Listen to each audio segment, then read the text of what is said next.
Katurian. This is Detective Ariel. I'm Detective Tupolski. Who left that on you? What? Who left this on you? The man. Why didn't you take it off? Just looks stupid. I didn't think I was supposed to. Just looks stupid. Well, yes. Well, like I said, this is Detective Ariel. I'm Detective Tupolski. Well, the main thing I want to say is I have complete respect for you and for what you do.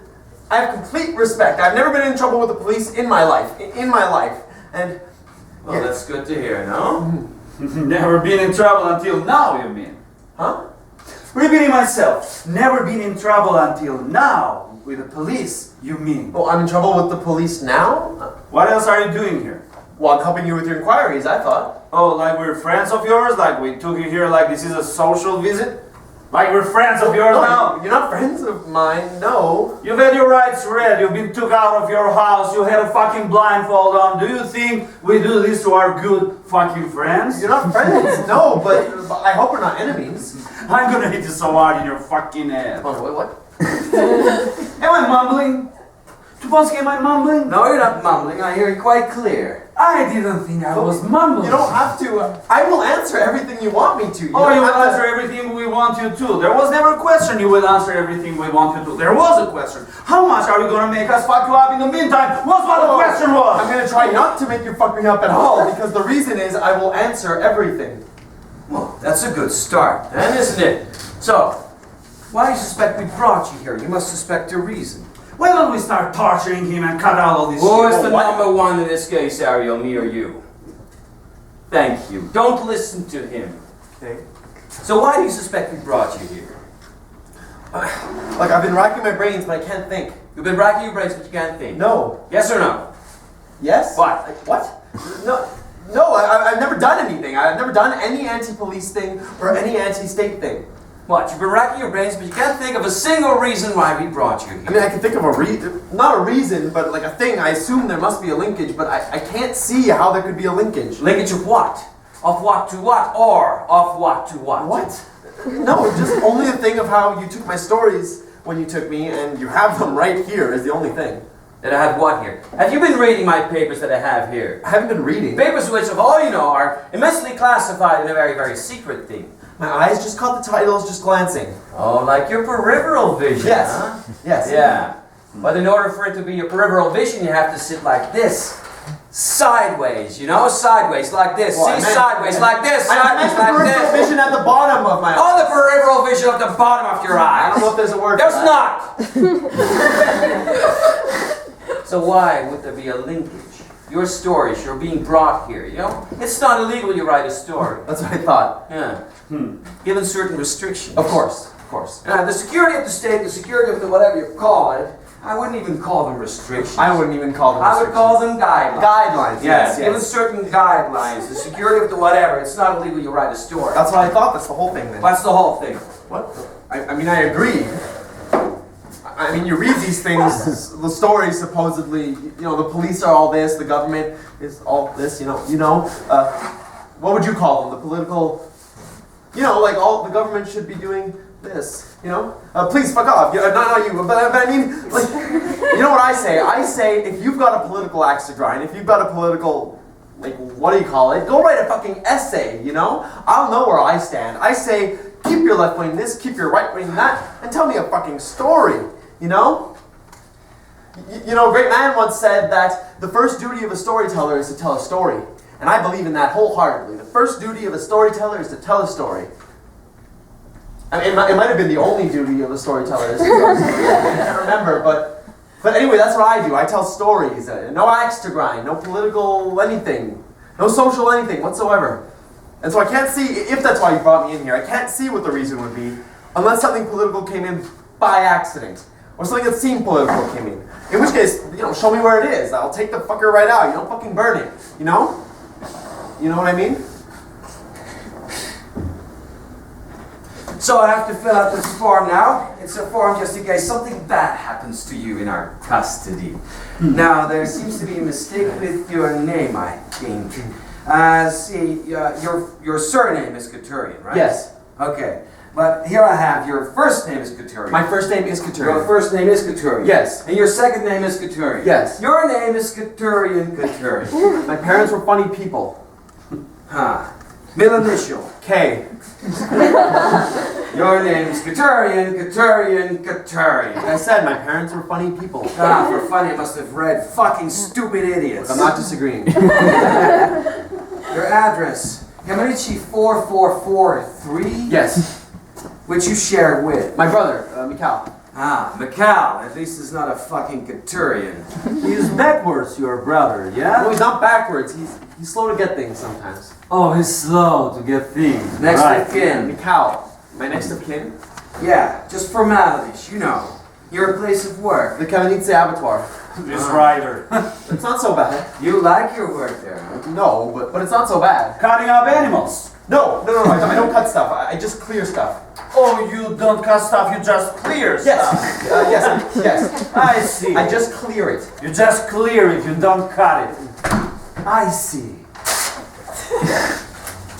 All this wasn't a form just in case something bad happens to you in our custody. It was just mucking about. Well, what was it? Oh, just a piece of paper I was about to tear up. So, let's see. Ah, here we go. The Little Appleman. What about it? It's not one of my best, but it's pretty good though. Well, it's a story. It starts out, there's a little girl and her father treats her badly. He slaps her around and that. Let me start. He's a what? What? The father. Here's something you said. He's representing something. Well, doesn't he represents a bad father. He is a bad father. He's a bad father. Represents. Yes, he slaps the little girl around. Ah, and that's why he's a bad father. Yes.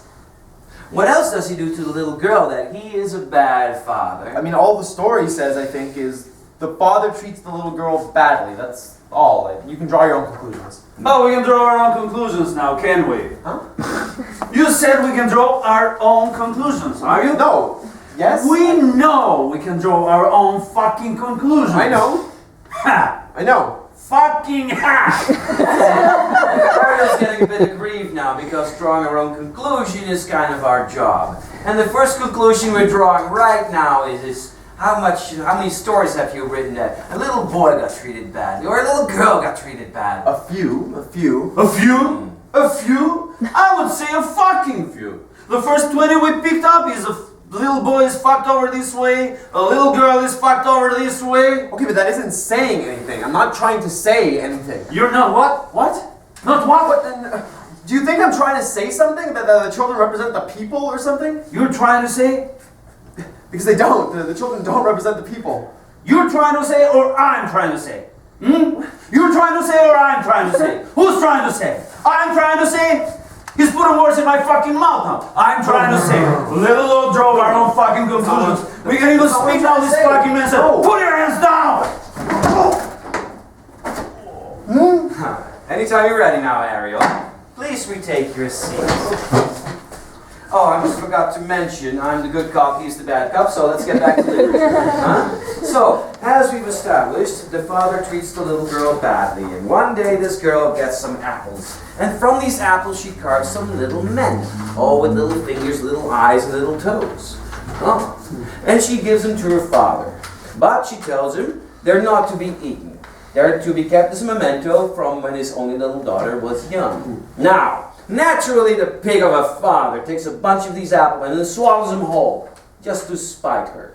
But they have razor blades inside them, and he dies in agony. It's kind of like the end of the story. It should be the end of the story, like the father gets his comeuppance, but then it goes on. And it goes on. The little girl wakes up that night, and a bunch of those applemen come walking up her chest. They hold her mouth open and they whisper to her, You killed our little brother! "You killed our little brother." They climb down her throat and she chokes to death on her own blood. The end. It's a bit of a twist, right? You think it's a dream sequence, but it isn't. What? I said it wasn't my best one. Do you hang out around the Jew corner, Katurian? The Jew quarter? No. Now and then I go through there. I collect my brother from the laminate district, his school.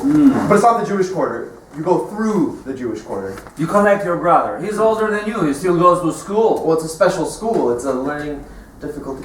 Is this a Jew thing? Because I don't know any Jews. Oh, you don't know any Jews? No, I don't have anything against any Jews, but I don't know any Jews. But you don't have anything against any Jew? No. Should I have? That's a great answer. Should I have? It was kind of milly-livered and subservient on one hand, but somewhat sarcastic and provocative on the other. I wasn't trying to be provocative. So you were trying to be subservient? No. So you were trying to be provocative, and now Ariel's going to hit you again. Listen. I don't understand what I'm doing here. I don't know what you want me to say. I don't have anything against you, or any Jews, or anybody.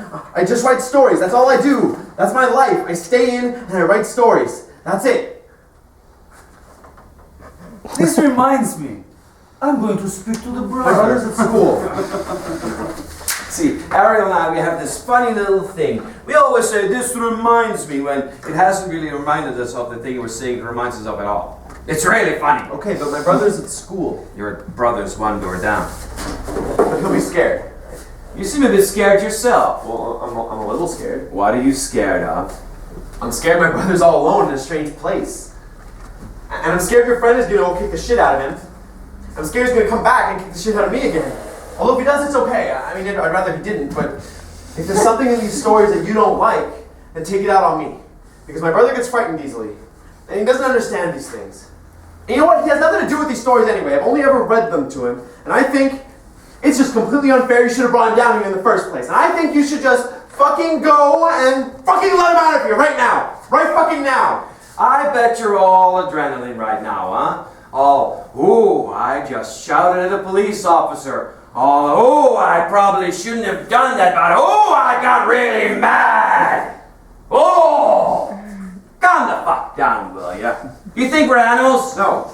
We're not animals. We sometimes deal with animals. We're not animals. Your brother will be fine, I give you my word. The three-gibbet crossroad. It doesn't have your theme.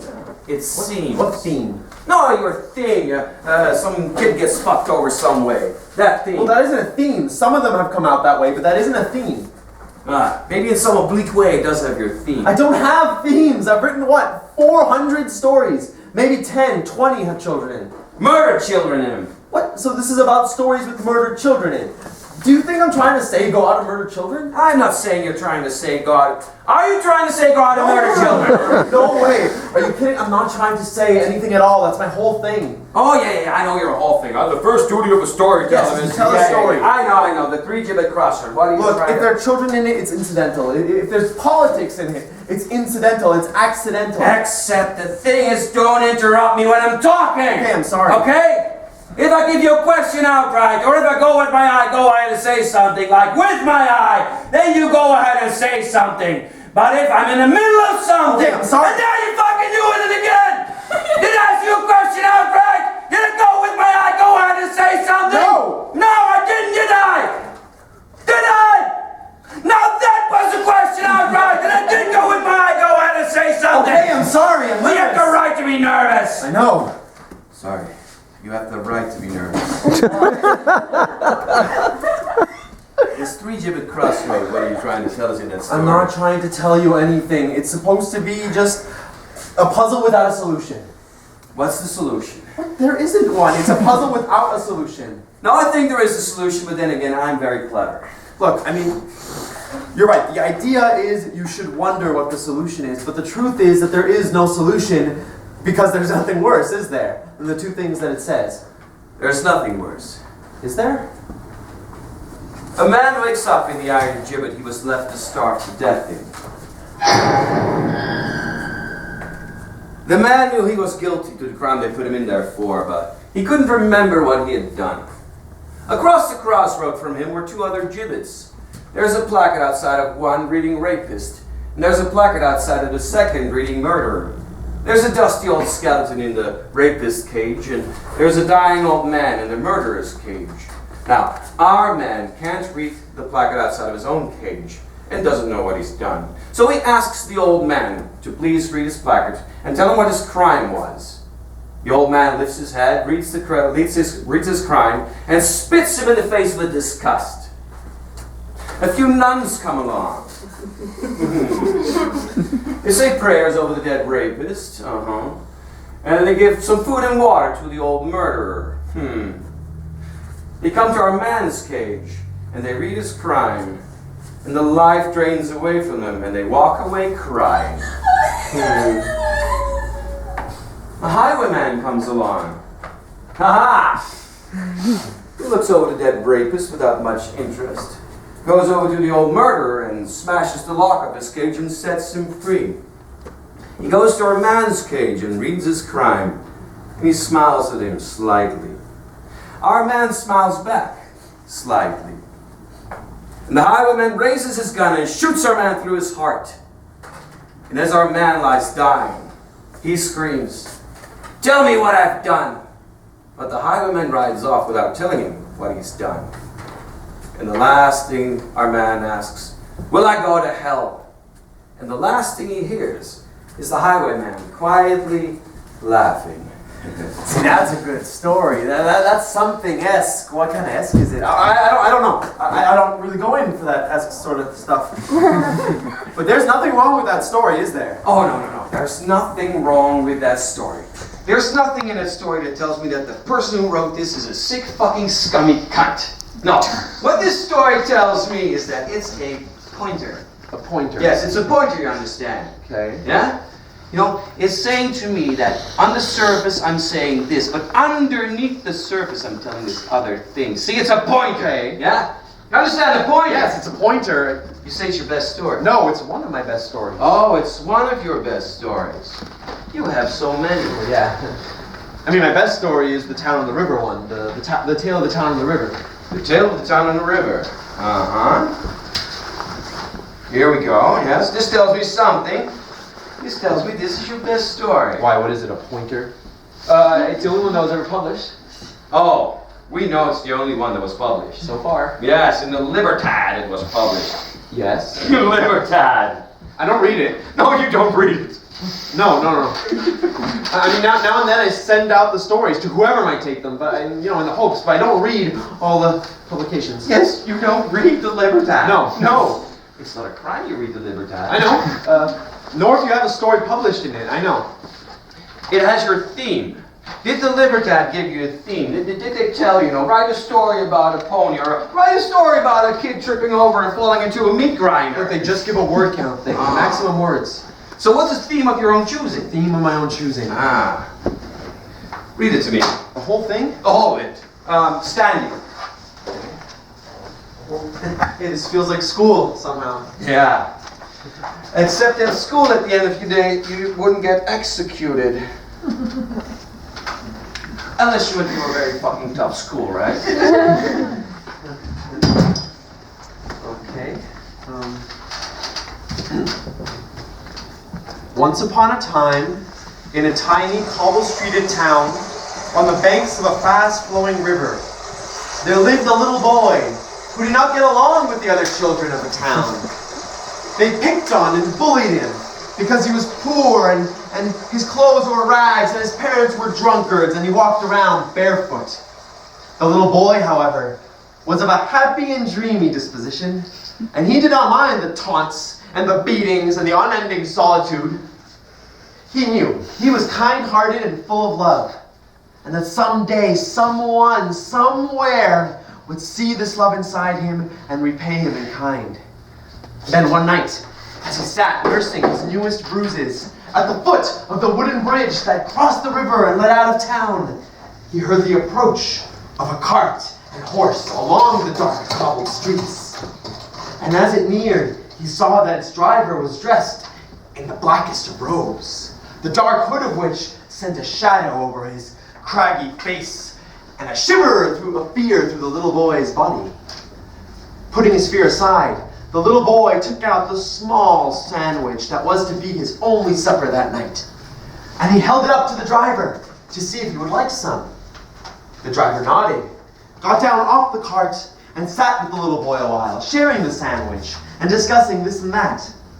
The driver asked the boy why he was all alone and ragged and barefoot, and as the boy told the driver all about his hard, sad life, he eyed the back of the driver's cart. It was piled high with small, empty animal cages, all foul-smelling and dirt-lined. And just as the boy was about to ask what it was that had been inside them, the driver stood up and announced that he had to be on his way. "But before I go," the driver whispered, "because you have been so kindly to an old weary traveler in offering half of your already meager portions, I would like to offer you something now. The worth of which today you might not realize, but I think one day when you are older perhaps, you'll truly thank me for and appreciate. Now close your eyes. And the boy did as he was told and closed his eyes. And from a deep, secret inner pocket of his robes, the driver pulled out a long, sharp and shiny meat cleaver, raised it high in the air, and brought it sighting down on the boy's right foot, severing all 5 of his muddy little toes. And as the boy sat there in silent, gaping shock, staring out into the distance at nothing in particular, the old man gathered up the bloody toes and tossed them away to the gaggle of rats that had begun to gather in the gutters, got back in his cart, and rode on away, leaving the boy, the rats, the river, and the darkening town of Hamlin far behind him. Of Hamlin, see? Yes, of Hamlin. See, the little boy is the crippled little boy who can't keep up when the Pied Piper comes back. That's how he was crippled. I know that. It's a twist. I know it's a twist. It's the children he was after. It's the children who is after. Well, the Pied Piper, right? So to begin with, my idea was that he knew the townspeople wouldn't pay, so he brought the rats. He brought the rats because it was the children he was after to begin with. Good. That reminds me. What? Oh, that reminds you when it hasn't reminded you of anything, right? What's in the box? Ah! Oh. That was my brother. Oh, I believe it is. You said you wouldn't touch him. I'm not touching it. Hey, you said you would be fine. You gave me your word. Katurian, I'm a high-ranking police officer in a totalitarian fucking dictatorship. What are you doing, taking my word for anything? What did you do to my brother? See, Ariel, Katurian's asking the questions now. First it was, what's in the box? That's when you were torturing that little retard. And now it's, what have you done to my brother? No, fuck what's in the box. What have you done to my brother? You see, Ariel had a bit of a problem childhood. He likes to take it out on all the retards we get in custody here. It's really bad if you look at it. I want to see him. You know, you being such an upstart and shouting all over the place, I would have smashed your face in by now. But as I was doing that to your subnormal brother, I'm gonna let you for now with a very stern warning. I want to see him. I bet you smashed his face in, didn't you? But that could be considered as police brutality. That's really bad. Well, you really hurt my hand. Yeah, just look at your hand.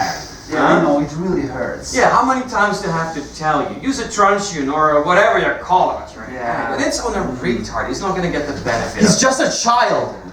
You know, I'm taking a breather now, but next time I go in, I'm just gonna put something sharp inside him and turn it. Oh, that would most definitely be considered as police brutality. I want to see him right now. What happened to the third child? What third child?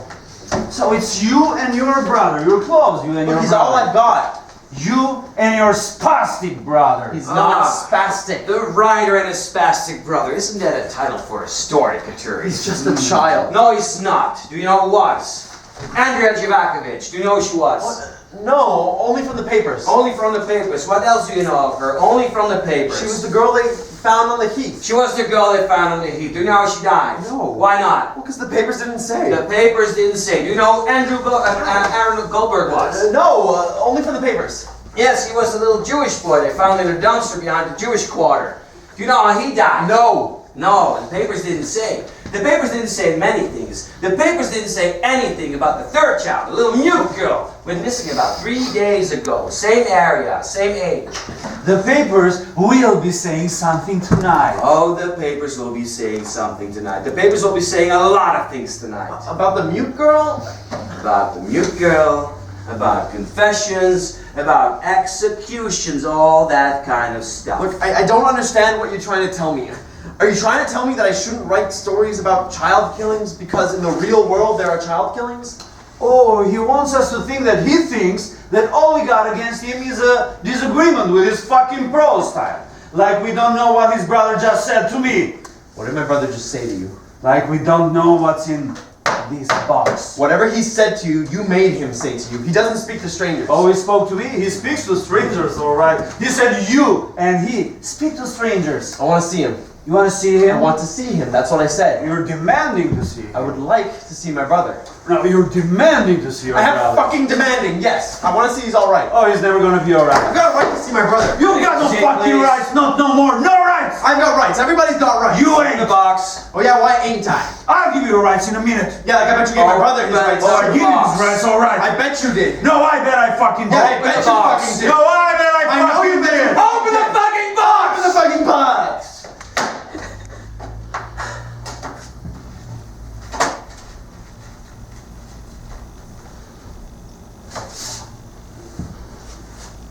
What are they? What are they?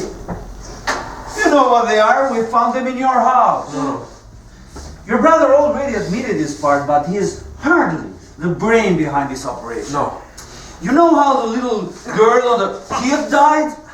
2 razor blades down her little fucking throat, wrapped in apple, funnily enough. You know how the little Jew boy died? First toe, second toe, third toe, fourth toe, fifth little toe. That little poor Jew boy, 5 fucking toes, found in your house, and it's got nothing to do with you. I just write stories! Oh, they make a nice final fucking twist, don't they? Make him swallow. What? No! Where's the mute girl? Ariel, what are you doing? Don't make him swallow it. You said to make him swallow it. Just to scare him. Their evidence have some sense. Oh, fuck off, have some sense, and don't start on you again, and quit it with that problem child. But you did have a problem in childhood. Quit it, I said. And just look at your hand. That's obviously fake blood. Oh, fuck off. Pardon? I said fuck off. So moody. I don't understand a thing that's going on. Well, here's where we stand as of 5:15 p.m. Monday the 4th. Along with the evidence found in your house, your brother, this spastic or not, under duress or not, has admitted enough in the killings for us to execute him before the evening's out. Now, like good old Ariel told, he's hardly the brain of this operation. So, we need you to confess too. We like executing writers, huh? Dimwits we can execute any day, and we do. But you execute a writer, you send out a signal. I don't know what signal it sends out. It's hardly my area, but it sends out a signal. Now, I do know what signal it sends out. It sends out the signal, don't go around killing fucking kids! So what happened to the 3rd child? Your brother didn't want to say. Detective Tupolski, Mr. Katurian. I've listened to your bullshit for a long time, and I have a couple of things I want to say. I don't believe my brother said a word to you. I think you're trying to frame us, for 2 reasons. 1, because for some reason you don't like the kind of stories I write. And 2, because for some reason you don't like retarded people cluttering up your streets. I also know that I'm not going to say another word to you until you let me see my brother. So go ahead and torture me all you like, Detective Tupolski, because I'm not saying another fucking word. I see. I better go get the electrodes.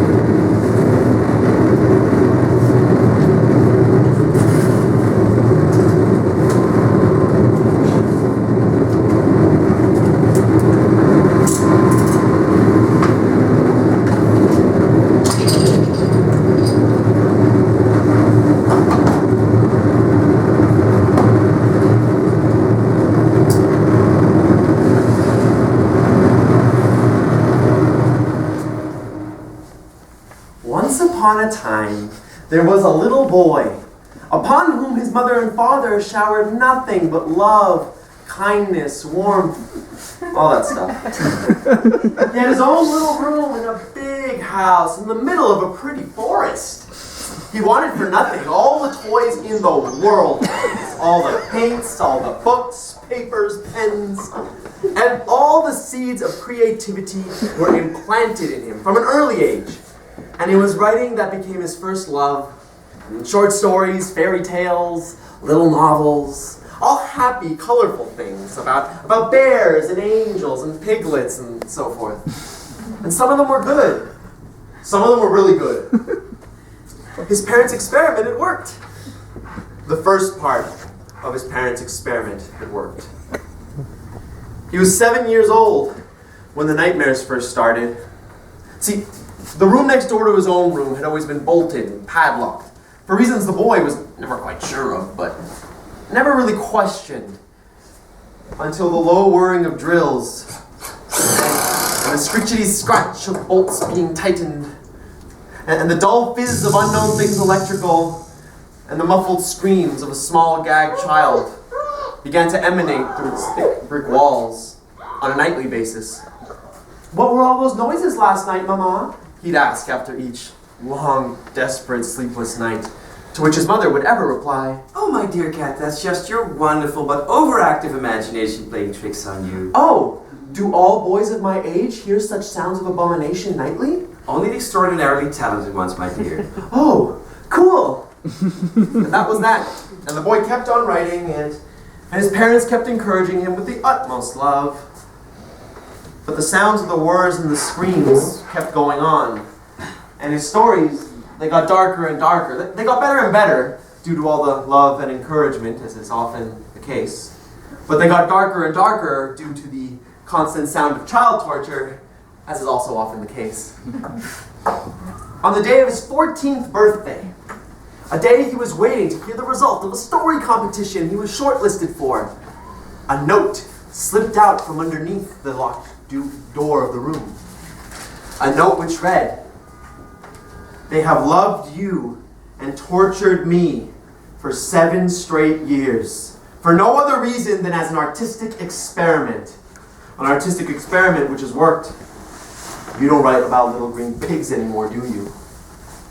The note was written in blood, and the note was signed, "Your brother."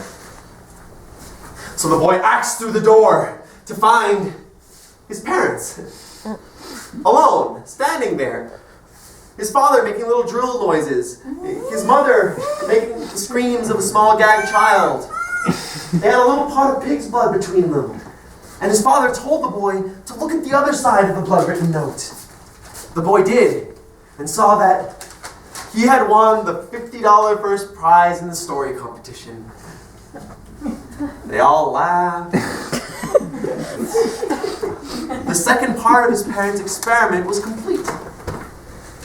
They moved house soon after that, and though the nightmare sounds had ended, the boy's stories stayed strange and twisted, but good.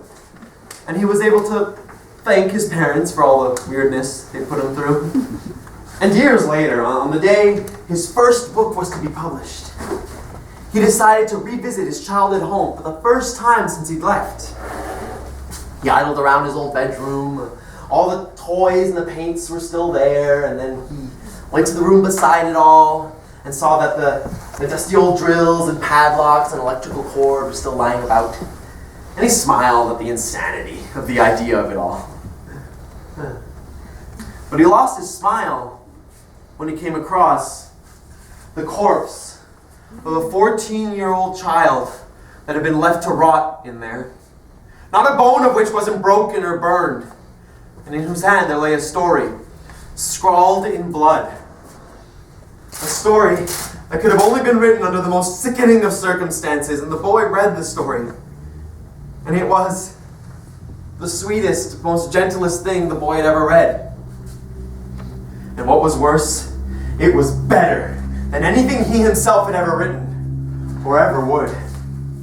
So he burnt the story, and he covered his brother back up, and he never said a word of what he had seen to anyone, not to his parents, not to his publishers, not to anyone. The final part of his parents' experiment was over. Katurian's story, The Writer and the Writer's Brother, ended there on a fashionably downbeat note, without touching upon the equally downbeat but somewhat more self-incriminating details of the true story, that after he had read the blood-written note and broke it into the next room, it was, of course, his brother he found there, alive as such, but brain damage beyond repair. And so that night, while his parents lay sleeping, the 14-year-old birthday boy held a pillow over his father's head for a little while. And after waking her up just a second, just so she could see her dead blue husband. He held a pillow over his mother's head for a little while too.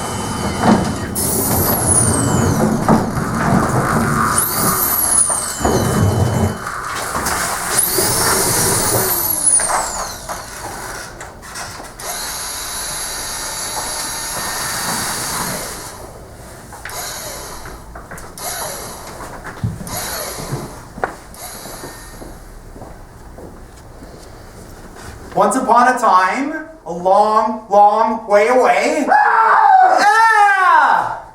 Once upon a time, a long, long way away, there was a little green pig. There was a little green pig. Once upon a time, a long, long way away, there was a little green pig who was green. Shut up, Katurian. You're making me forget the little green pig story now with your screaming all over the place. What did the little green pig do next? He said to the man, "Hello, man. I just can't do stories like you do stories. I wish they'd hurry up and stop torturing you. I'm bored, man. It's boring in here."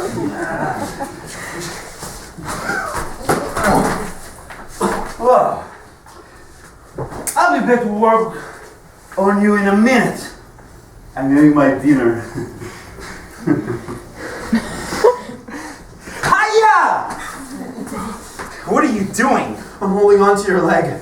Why? I don't know. I'm in pain. Aren't I allowed to hold on to my brother's leg when I'm in pain? Well, of course you can, Katurian. It just seems weird. How are you? Great. Just a bit bored. Or you were making some racket. What were they doing? Were they torturing you? Yes.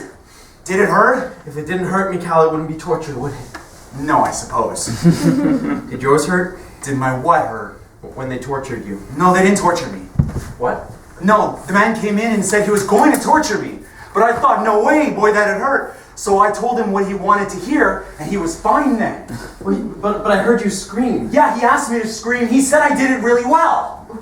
So he just told you what to say and you agreed to it. Yeah. Swear to me on your life that you didn't kill those 3 kids. I swear to you on my life, I didn't kill those 3 kids. Okay, good. Did you sign anything? No, you know I can't sign nothing. Okay, maybe we can still get out of this. Get out of what? Get out of being executed for killing 3 children, Michal. Get out of being executed for killing 3 children. That'd be nice. How? Okay, well, all they got against us is what you've said, and the stuff they said they found in the house. What stuff? They had this box full of toes, and... No, sorry, hang on. They said they were toes. They didn't look that much like toes. He was...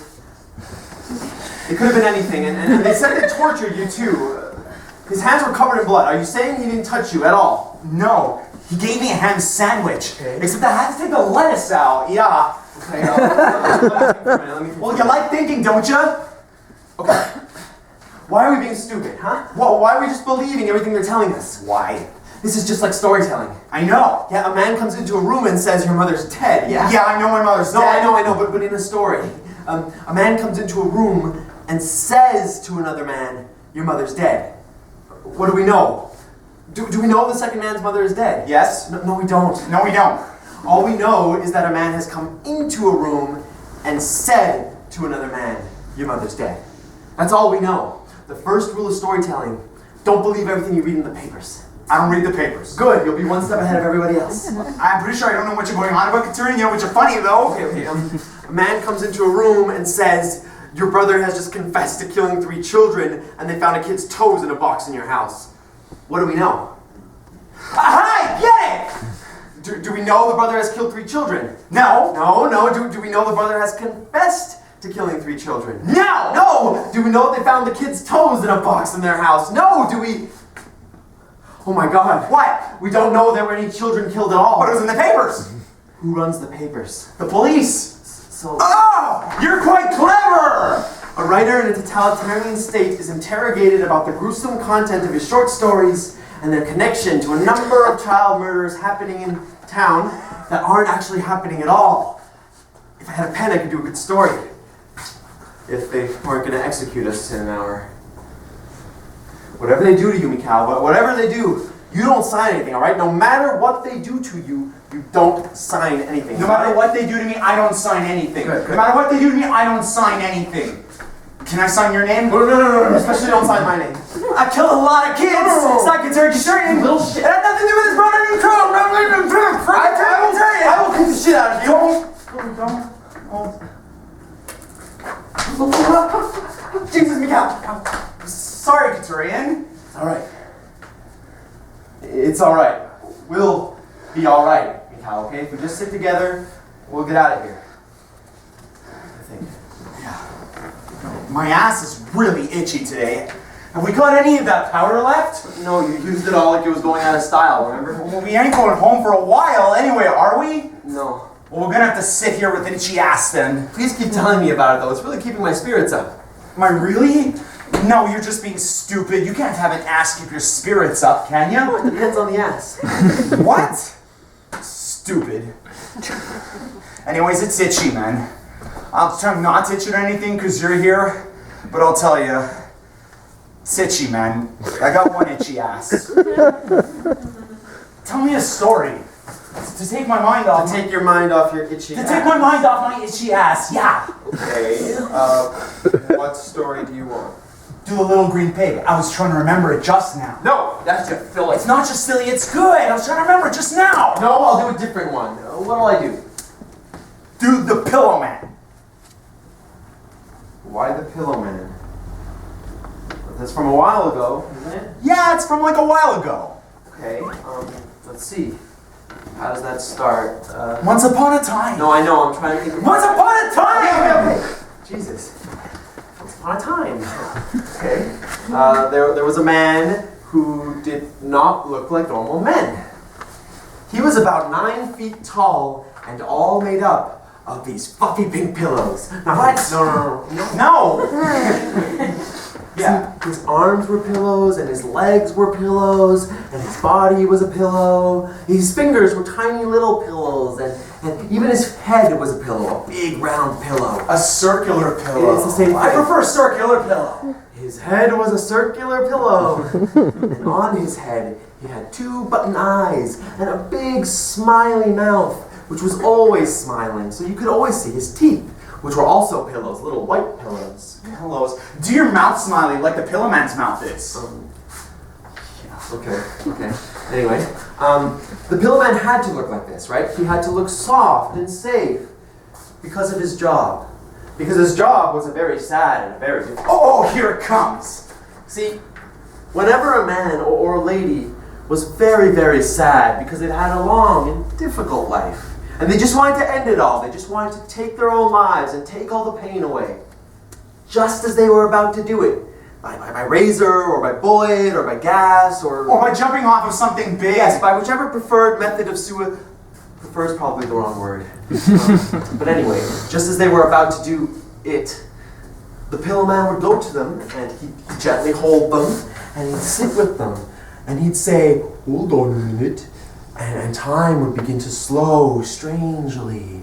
And as time slowed strangely, the Pillowman would go back in time, back to when that man or that lady was just a little boy or a little girl, and the life of horror they were to lead hadn't quite yet begun, and the Pillowman's job was very, very sad, because the Pillowman's job was to get that child to kill themselves, and so avoid all the years of pain that would only end up in the same place for them anyway, facing a shotgun or a bullet or a lake.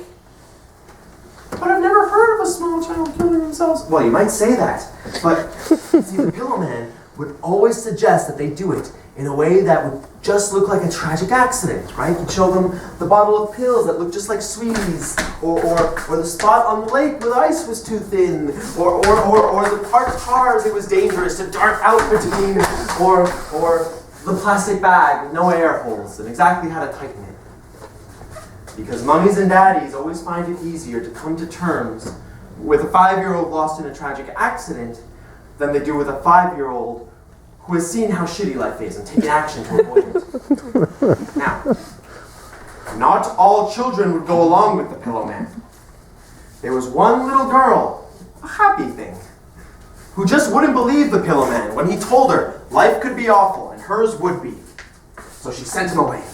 And he went away crying, big loopy tears that made puddles this big. And the next night, there was another knock on her bedroom door. And she said, "Go away, Pillowman! I told you, I'm happy, I've always been happy, and I'll always be happy." But it wasn't the Pillowman. It was another man. And her mummy wasn't home. And this man would visit whenever her mummy wasn't home. And soon, she became very sad. And as she sat in front of the oven when she was 21, she said to the Pillowman, "Why didn't you try to convince me?" And the Pillowman said, "I tried to convince you, but you were just too happy." And as she turned on the gas as high as it would go, she said to the Pillowman, "But I've never been happy." I've never been happy. Can you skip on to the end, please? This bit's a bit boring. Well, that's a bit rude. I'm sorry, Katurian, but could you skip on to the end, please? Sure. Okay. The end of the Pillowman. Okay. See, when the Pillowman was successful in his work, a child would die horrifically. And when the Pillowman was unsuccessful, a child would have a horrific life, grow into an adult who would also have a horrific life, and then die horrifically. So the Pillowman, as big as he was, and as fluffy as he would just go around crying all day long. His house would just be puddles everywhere. So he decided to do one final job, and that'd be it. So he went back to this place he remembered from a time before, next to this pretty stream. Oh, I like this bit. And he brought a little can of kerosene with him. And there was this old weeping willow tree there, and he went under and he sat, and there were all these little toys there. Say what the toys were. Well, there was a kaleidoscope, and a toy dog, and a little car. There was a little toy dog. Did it yap? Did it what? Did it yap? Yes. Anyway, there was a caravan nearby, and the Pillowman heard the door open, and little footsteps come out, and he heard a boy's voice say, "I'm just going out to play, Mom." And the mom said, "Well, don't be too late for your tea, son." "I won't be, Mom." And he heard the footsteps get closer, and the branches of the willow tree parted, and he saw that it wasn't a little boy at all. It was a little pillow boy. And the pillow boy said, "Hello," to the Pillowman, and the Pillowman said, "Hello," to the pillow boy. And they both played with the toys for a while. With the car and the kaleidoscope and the little toy dog that yapped. But I guess mostly with the little toy dog that yapped, eh? And the Pillowman told the pillow boy all about his sad job and all the dead kids and all that type of stuff. And the pillow boy understood instantly, because he was such a happy little fella. And all he ever wanted was to help other people. So he poured the can of kerosene all over himself, and his smiley mouth was still smiling, and the Pillowman said, through his gloopy tears, "Thank you," to the pillow boy. And the pillow boy said, "That's all right. Will you tell my mommy I won't be having any tea tonight?" And the Pillowman said, "Yes, I will," lying. And the pillow boy struck a match. And as the Pillowman sat there watching him burn, he began to gently fade away. And the last thing the Pillowman saw was the pillow boy's happy, smiling mouth as it slowly faded away, melting into nothingness. That was the last thing he saw.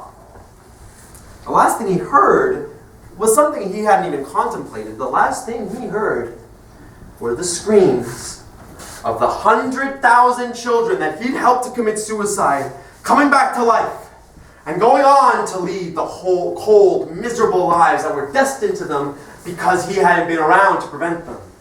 Right on up to the sad screams of their self-inflicted deaths, which this time, of course, would be conducted entirely alone. Yeah, I don't really get the end bit. So the Pillowman just faded away? He just faded away, yeah, like he never even existed. Into the air. Into the air, into wherever. Into heaven. No! into wherever. I like the Pillowman. He's my favorite. And it's a bit downbeat, I'll admit, but... Is your itchy ass okay now? Good. It wasn't until you reminded me. But I just can't figure it out. Figure what out? The Pillowman? No, I thought I'd hidden him really well. You did what really well? The box with the little boy's toes in it. I thought I'd hidden it really well. I mean, first I put it underneath my socks and pants in the drawer. And then when they started to smell, I moved them to the dirt in the Christmas tree pot in the attic, because I knew we wouldn't be getting the Christmas tree pot out again for ages, like till Christmas, and that'd give them plenty of time to go moldy. They were already a bit moldy. Were they moldy when you saw them? They must use sniffer dogs. You know them sniffer dogs? They must have used them, because no way I hid a brilliant Christmas tree pot. You know, you only see it once a year. You told me that you didn't touch those kids. You just lied to me. No, I didn't. I just told you. The man came in and said he'd torture me unless I said I'd kill those kids. So I said I'd kill those kids. That doesn't mean I didn't kill those kids. I did kill those kids. You swore to me on your life that you didn't kill those 3 kids. I'm sorry. You know the whole swear to you on my life I didn't kill those 3 kids? I was kind of playing a trick on you. Sorry, Katurian. I know it was wrong. Really, but it was very interesting. The little boy was just like you said it to be. I chopped his toes off and he didn't scream at all. He just sat there looking at them. He seemed quite surprised. I suppose you would be at that age.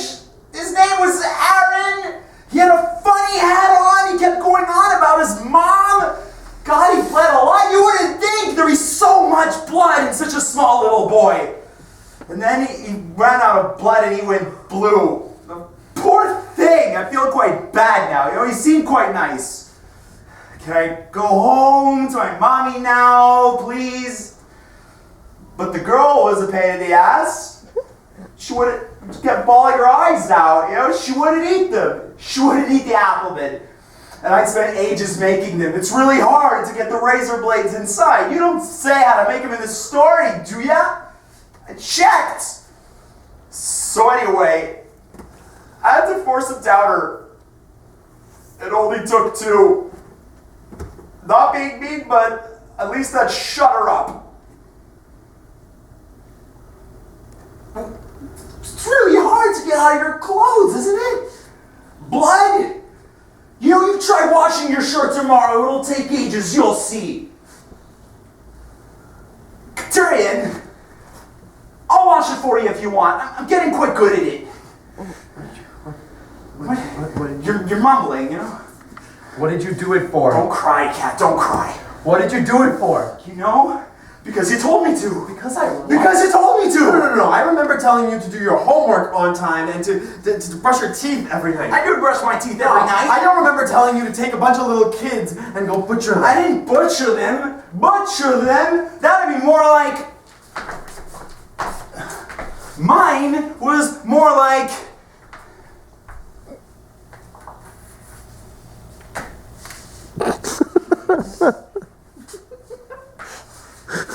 And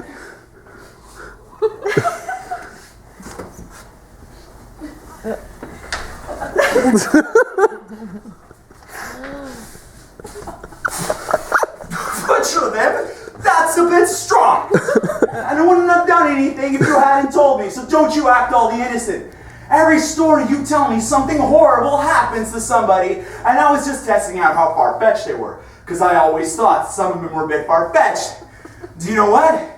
They ain't all that far-fetched. Then how come you never acted out any of the nice ones? Because you never wrote any nice ones. I wrote plenty of nice ones. Yeah, like 2. No, I'll tell you why you never acted out the nice one, shall I? Alright. Because you're a sadistic, retarded, fucking pervert who enjoys killing little kids. And even if every story I ever wrote was the sweetest thing imaginable, the outcome would still be the fucking same. Well, we'll never know, will we? Because you never did. And I didn't enjoy killing those kids. It was irritating. It took ages. I didn't set out to kill those kids. I set out to chop the toes off of one of them and to put razors down the throat of one of them. So you're saying you don't know that if you chop the toes off of a little boy and put razors down the throat of a little girl, you don't know they're gonna die? Well, I know now. Well, the torture man seems to be on my side. He seemed to agree it was all your fault.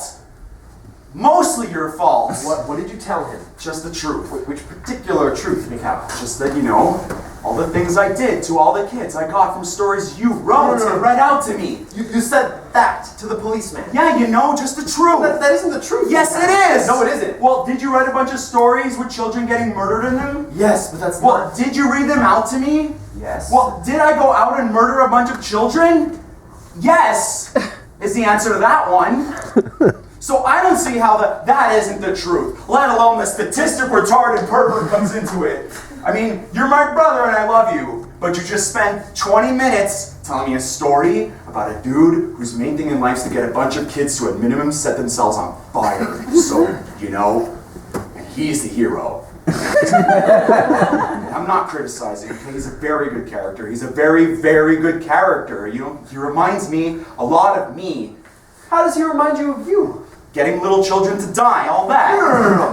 The Pillowman never killed anybody, Michal, and all the children that died were going to lead horrible lives anyway. You're right, all children are going to lead horrible lives anyways. You might as well stay in the house. No, not all children are going to lead horrible lives. Well, did you lead a horrible life since you were a child?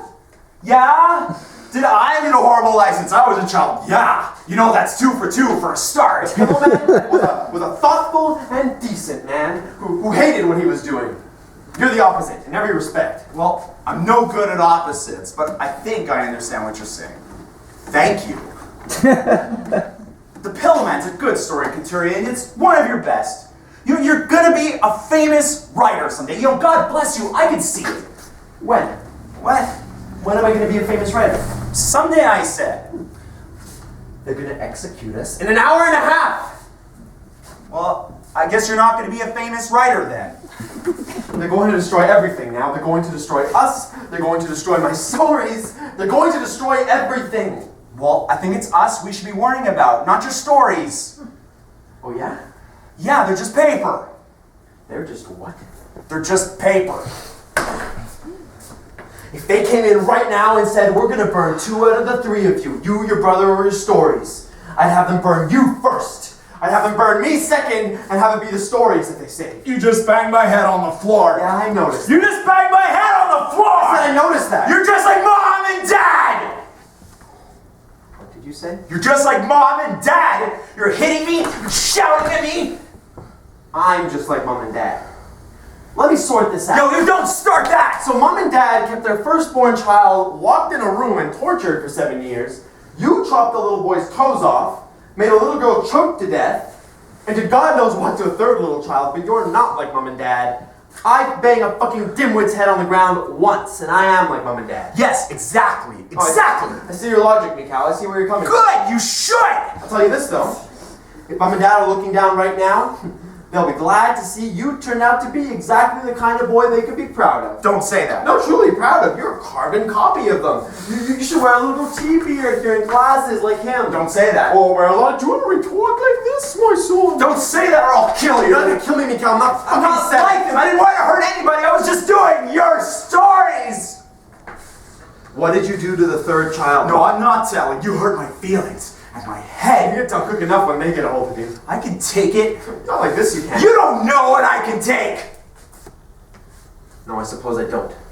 When I was in here listening to screaming next door, I was thinking, this must have been how it was like for you all those years. Well, let me tell you, it's easier on this side. I know. You had it for an hour, and you came in whinging your snotty head off.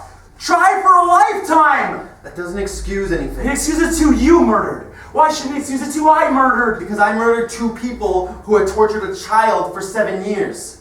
You murdered 3 children who hadn't tortured anybody for any amount of years.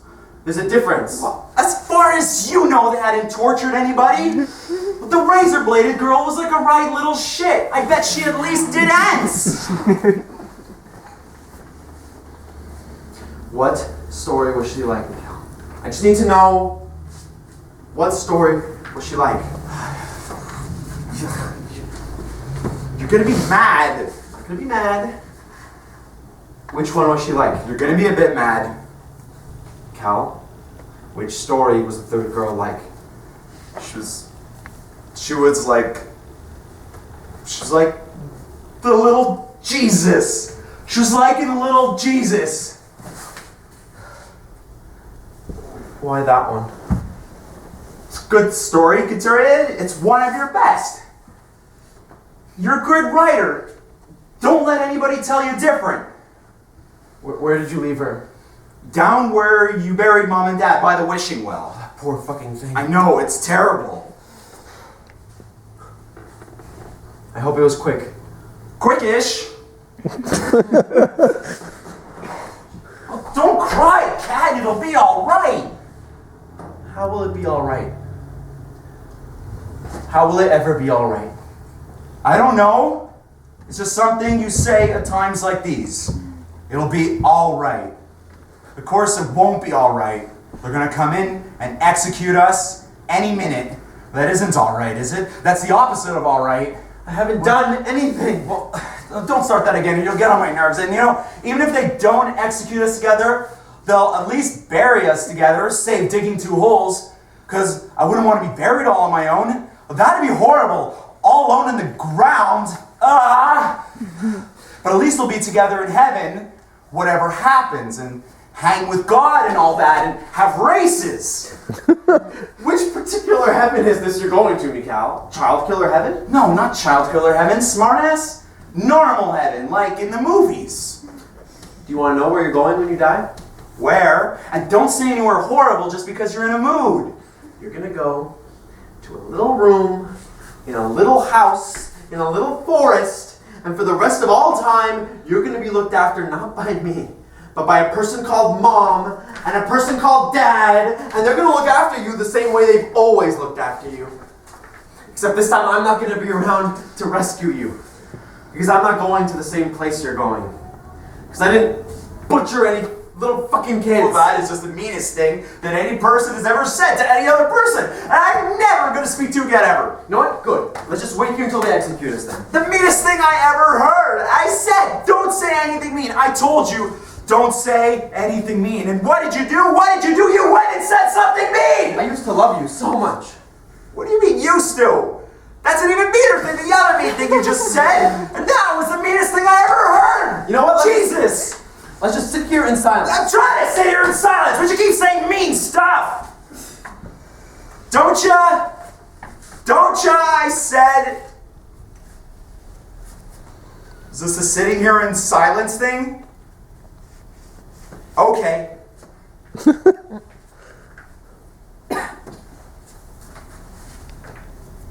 Except I've got another bone to pick with you. A bone to pick about a little rubbish story I read a while ago. A little rubbish story called The Writer and the Writer's Brother, the story was called. Which was the biggest pile of rubbish I ever read.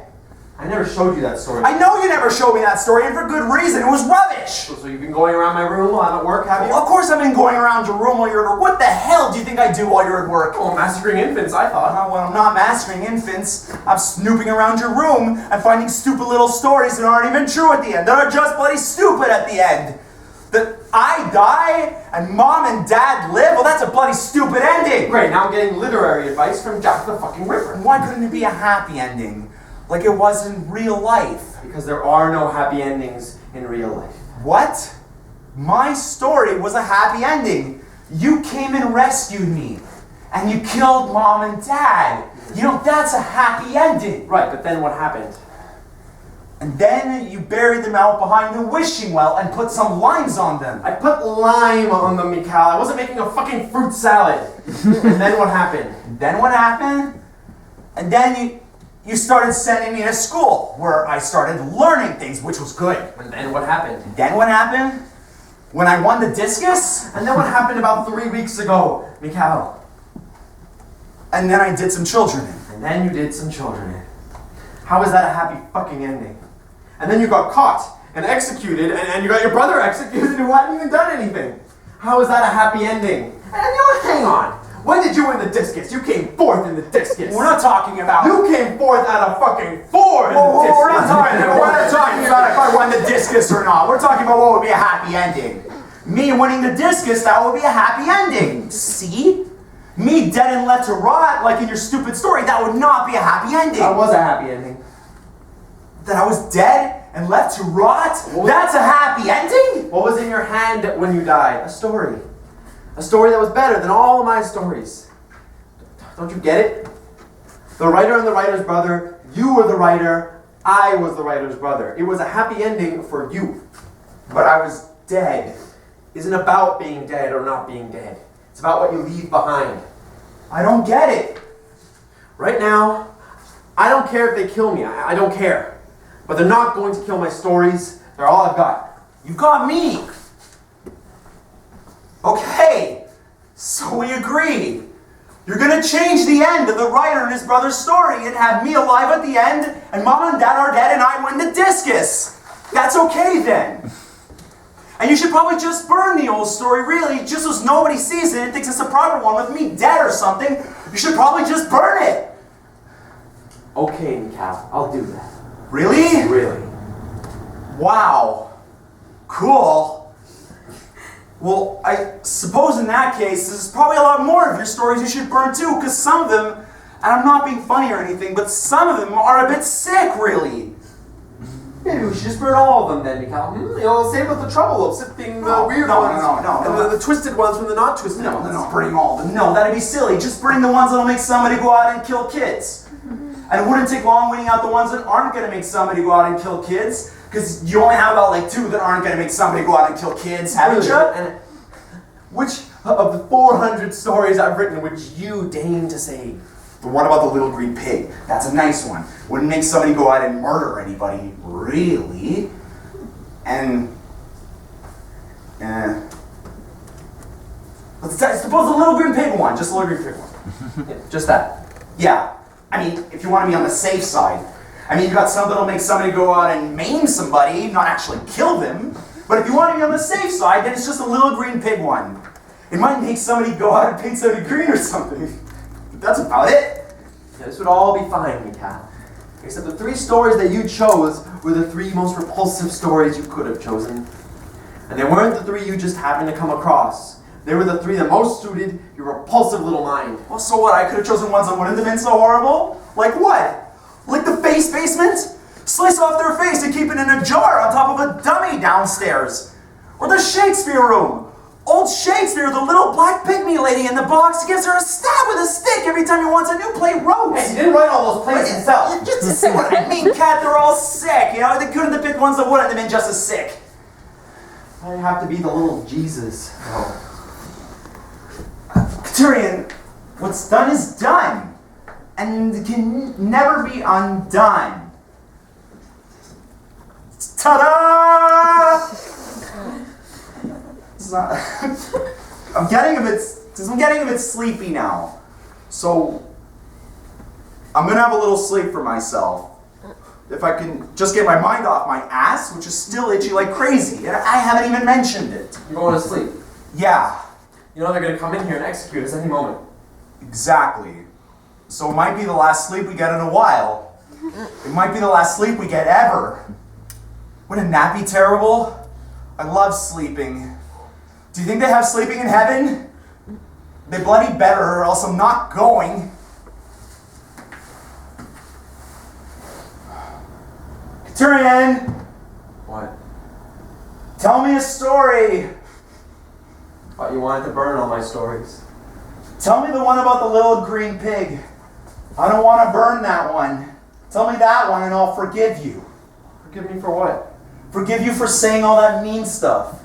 The mom and dad will take care of me for all time in the little forest and no one would ever come rescue me. I can't remember how it goes. The little Come on, Katurian, you remember how it goes. The first word goes once. The second word goes upon. I think the third word is ah. And the fourth word, oh, sugar. I forgot the fourth word. Okay. You're a smart ass. Time, the fourth word. Okay. Once upon a time. Okay, settle down. Once upon a time. This is just like the olden days. The good olden days. Stories. Once upon a time, on a strange farm in a land far away, Far away. there was a little pig who was different from all the other pigs around. He was green. Are you telling the story or am I? You, fingers on lips. Shh. He was different from all the other pigs around because he was bright green, like almost glow in the dark, green. Glow-in-the-dark green, like the paint they have in the railway tunnels. Is that the glow-in-the-dark like they have in the railway tunnels? Yes. Yes! Now, are we interrupting or are we listening and sleeping? We are listening and sleeping. Well, the little pig, he really liked being green. Not that he didn't like the color of normal pigs. He thought pink was nice too, but what he liked was, he liked being just a little bit different, a little bit peculiar. The other pigs didn't like him being green though. They were jealous and they bullied him. They made his life a misery. A misery! And all this complaining just aggravated the farmers. What's aggravated? Sorry, Katurian. It's alright, it just means that it got on their nerves. Got on their nerves. It got on the nerves of the farmers and they thought, we better do something about this. So one night, while all the pigs were sleeping, they crept out to the fields and snatched the little green pig up and brought him back to the barn. And the pig was squealing and all the other pigs were just laughing at him. Bastards. And what the farmers did was, they opened up this very special pot of this very special pink paint. And what was special about this pink paint was that it could never be washed off. And it could never be painted over. It could never be washed off, and it could never be painted over. And they dunked the little green pig in it from head to toe until not a patch of green was left, and they held him down until he dried. And the pig squealed, "Oh no, God, please don't let them make me like all the rest. I'm happy being just a little bit peculiar." I'm happy being just a little bit peculiar, he says to God. But it was too late. The paint was dry, and the farmer sent him back out into the fields. And all the other pigs laughed at him as he walked on by and sat on his favorite little patch of grass. And he wondered why God hadn't listened to his prayer. But he couldn't understand, and he cried himself to sleep. And even all the 1,000 tears he cried couldn't help wash off that horrible pink paint, because It can never be washed off and it can never be painted over. exactly. And then he went to sleep.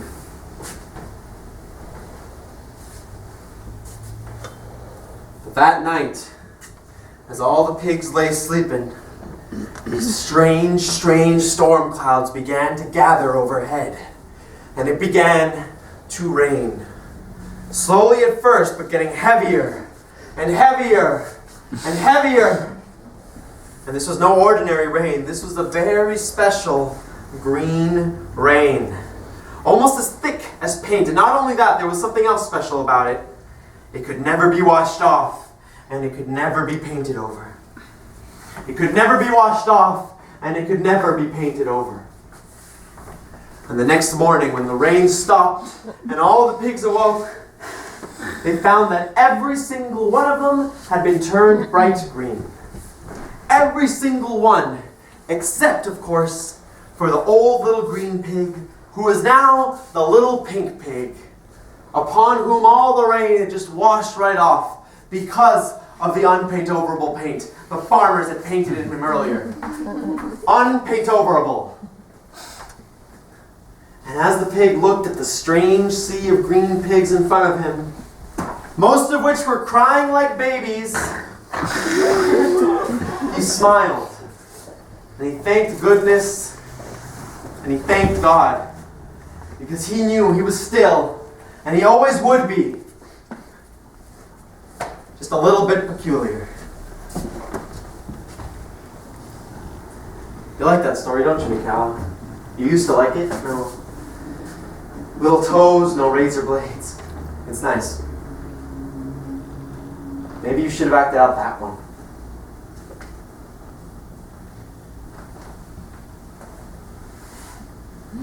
It's not your fault, Michal. It's not your fault. Sweet dreams, little baby.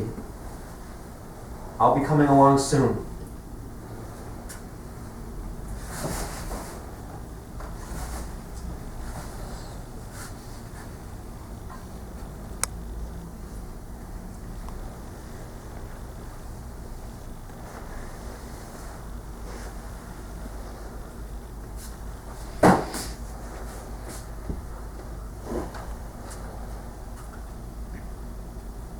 Detectives?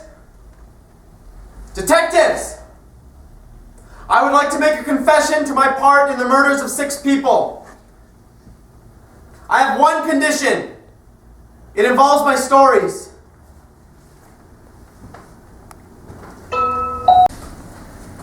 Once upon a time, in a land not so very far away, there lived a little girl. And although this little girl's gentle parents hadn't brought her up very religiously at all, she was quite determined that she was the second coming of the Lord Jesus Christ, which was somewhat unusual for any 6-year-old. She'd go around in a beard and sandals, blessing stuff. She could be forever found walking amongst the poor and the homeless, consoling the drunks and the drug addicts, and generally consorting with the type of person her mummy and daddy didn't deem suitable for a 6-year-old to be consorting with. Each time they would drag her home from some unsavory sort, she would stamp and scream and throw her dollies about. And when her parents would counter that, Jesus would have never stamped and screamed and threw his dollies about. she'd reply, "That was the old Jesus, get it?" Well, one day the little girl slipped away yet again, and for 3 horrifying days her parents could find neither hide nor hair of her, until they received a distraught call from a priest they didn't know, saying, Please come and collect your daughter from our church. She's giving us a lot of shit. It was really cute in the beginning, but she's getting really irritating now. well, her parents didn't really care about all that. They were just relieved that she was alive and safe. So they sped downtown to pick her up, but in their haste, they careened onto an oncoming meat truck, were beheaded, and died. Now, the little girl was informed of the news, and she cried a single tear, and not a single tear more, as she thought Jesus would have done if he'd lost his parents in a vehicular beheading. She was then shipped off by the state to live in a foster home with some foster parents in a little forest, and the foster parents were very abusive, and they hadn't informed the state they were abusive on the form. They hated religion, hated Jesus, hated anybody, in fact, who didn't hate anybody, and who, as would follow, hated the little girl. Now the little girl bore their hate with a happy heart and forgave them. But this didn't seem to work. See, whenever she would insist on attending church on Sundays, they would take her sandals away, forcing her to walk there, barefoot and alone, over craggy roads of broken glass. Yet when she got there, she would kneel for hours praying for her Father in heaven to forgive them, only to be told off for bleeding all over the church. She would receive a beating for arriving late, though no time had been set for her arrival. She'd receive a beating for sharing her food with the poor children at school.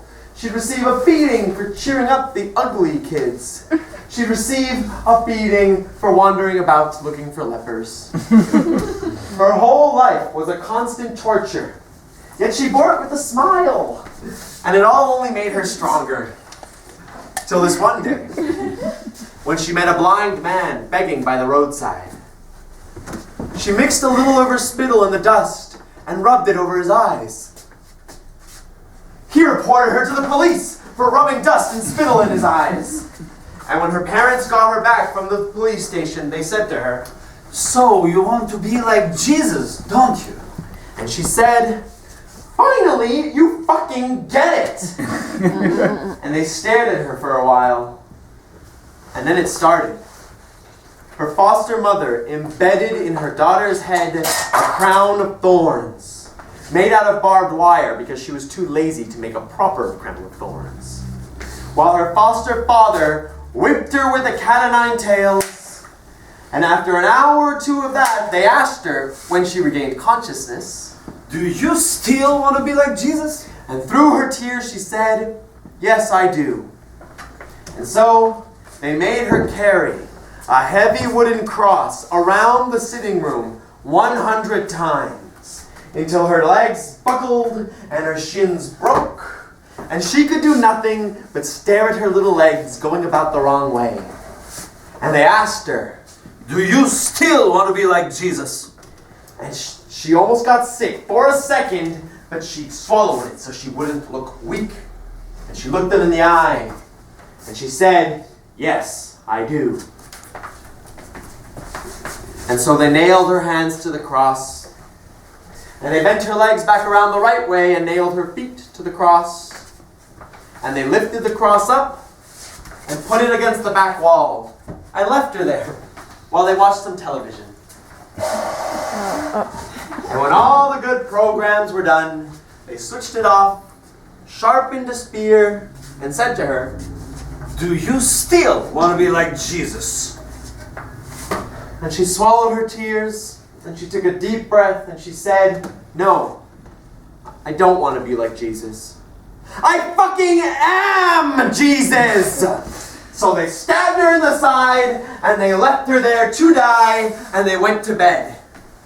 And the next morning, they were quite surprised that she wasn't dead. So they took her down off the cross, and they buried her alive in a tiny coffin with just enough air to live for 3 days. And the last thing the little girl heard were her foster parents above calling out, So, if you're Jesus, you're gonna rise up in 3 days, won't you? And she thought about it for a while, and she smiled to herself, and she whispered, Exactly, exactly. And she waited, and she waited, and she waited. 3 days later, a man out walking the woods stumbled over a small, freshly dug grave. But as the man was quite blind, he carried on by, sadly not hearing the horrible scratching sound of bone upon wood a little way behind him, which ever so slowly faded away and was lost forever in the black, black gloom of the empty, empty, empty forest.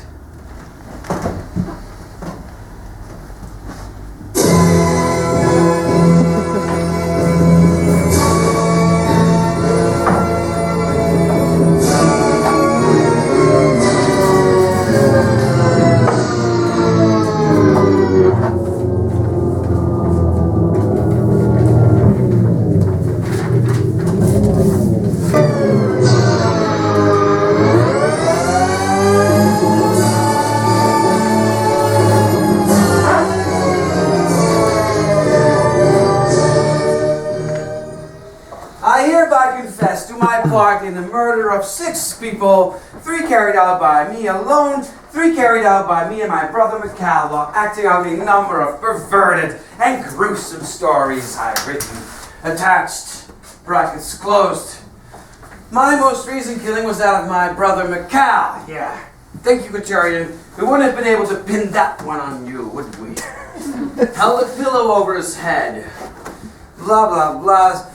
Wanted to save him from the horror of the torture and execution by blah, blah, blah. And some stuff about how much he loves his brother. Yeah, you really showed that, Katurian. Great. My most recent killing prior to that is that of a little mute girl about 3 days ago. I don't know her name. She was a what? End of the page. Right quicker. Right quicker or quickly? Quicker, more quickly. It's quicker, right quickly. quicker. Right quicker. And you're not doing your fucking exam. I'm sorry. And we killed her acting out a story called The Little Jesus. Did you see this one? What? The Little Jesus story? Did you see that one? What? They say they killed her acting out a story called The Little Jesus. Yes, I did. Where did you leave her body? I've drawn a map. There's a wishing well about 200 yards behind our house in the Kamenichin forest. Right behind that wishing well, her body's buried there, with 2 others, 2 adults. What 2 others? I'm getting to that. What are you up to? She'd wear a little beard and go around in sandals. If you're trying to read a story to find out how a kid got murdered, wouldn't it be a good idea to just skip to the end of it, huh? Oh, like right. skip to the bit of a crown of thorns, or skip to the bit about a cat o' nine tails, or skip to the bit about the fucking crucifix they put her on and make her... Ah! Let's just go get the forensics guys and just let her pick up her body. Christ. Why does there have to be people like you, huh? And I held him down while my brother cut his toes off, acting out a story called The Tale of the Town and the River Attached. And I held her down while he fed her a number of little figures made in apples with razor blades inside them, acting out the story called The Little Apple Man Attached. Do you really think we're not going to burn every one of your stories the minute we kill you? I confess to everything truthfully, just like I said I would. So I expect you to keep my story safe with my file, just like you said you would. And what makes you think we're gonna keep our word? Because I believe that deep down, you're honorable men.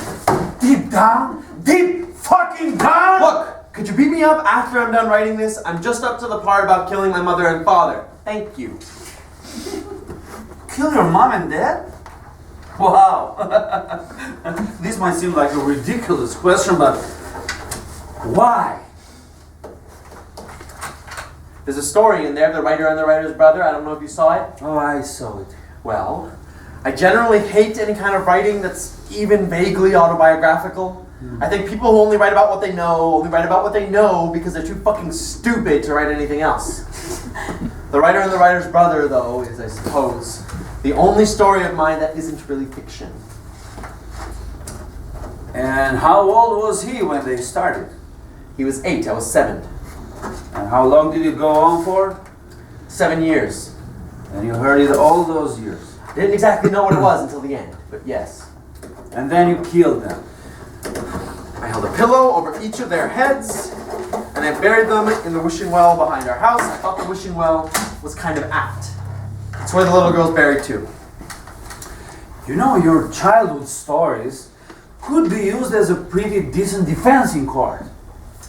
Well, it could, if we weren't going to bypass all that court shit and kill you in an hour. I don't want to bypass anything. I just want you to keep your end of the bargain. To go ahead and kill me, and go ahead and keep my story safe. You can certainly half trust us. I can trust you. How do you know you can trust me? I don't know. There's something about you. I don't know what it is. Oh, really? Well, let me tell you what there is about me. There is this overwhelming, and there is this all-pervading hatred.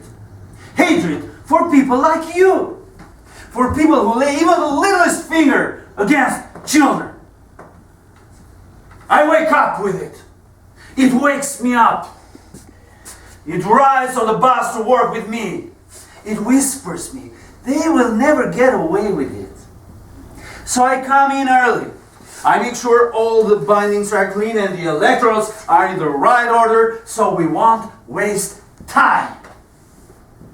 I admit it, sometimes I use excessive force. And sometimes I use excessive force on an entirely innocent individual.